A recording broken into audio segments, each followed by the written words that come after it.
नमस्कार, हम प्रियांशु सिंह और आप सब देख रहे बानी टॉप 10 भोजपुरी। और आज के वीडियो जुड़ल बटे धनंजय धड़कन के ऊपर। तो वीडियो के शुरू से लेकर अंत तक देखत रही और अभी तक चैनल के सब्सक्राइब नहीं के लिए लाल कलर के बटन दबा के चैनल के सब्सक्राइब कर दी और घंटी पे जाके आप सब ऑल क्लिक कर ली।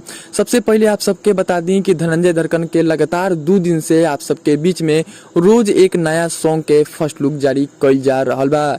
चलिए आप सबके बता दी कि कल भी एक सॉन्ग के आप सबके बीच में फर्स्ट लुक जारी करी रहे, जिनके हम वीडियो बना के आप सबके बतले रहे कि जोन गाना बाटे बहुत जल्द आवे वाला बाटे। वहीं आप सबके बता दी कि आज भी एक नया सॉन्ग के फर्स्ट लुक जारी भइल बाटे धनंजय धड़कन के ऑफिशियल फेसबुक अकाउंट से। जी हाँ, आप सबके बता दी कि धनंजय धड़कन के फिर से एक नया सॉन्ग आवे वाला बा और ओकर फर्स्ट लुक आप सबके बीच में जारी कर देवल गइल बा, जिसे कि आप सब स्क्रीन पे चलत फोटो के माध्यम से देख सकत तानी जा।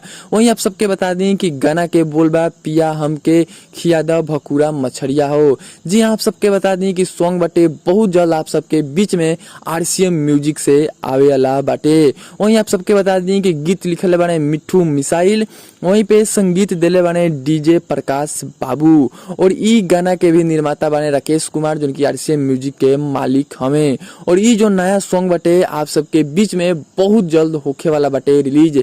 जी हाँ, आप सबके बता दी कि जो काल फर्स्ट लुक जारी करी गए जो सॉन्ग के वो अभी रिलीज नहीं कल गई और इहो सॉन्ग के अभी रिलीज डेट आप सबके बीच में नहीं आयल कि आखिरकार आप सबके बीच में ई कब रिलीज हो रहा बा, कई बजे रिलीज हो रहा बा, अभी तक एक रिलीज डेट सामने नहीं आयल। लेकिन जैसे ही सॉन्ग से जुड़ल रिलीज डेट आई तो हम आप सबके वीडियो बना के बता दें। बस अपना ही वीडियो में रहे कि एगो फर्स्ट लुक रहे जो कि आप सबके बीच में जारी करी बा, जो कि स्क्रीन पर देख सकता नहीं जा। और ये गाना बाटे मात्र आप सबके बीच में मात्र 2-3 दिन में ही ये गाना सुने के मिल जाई RCM म्यूजिक से।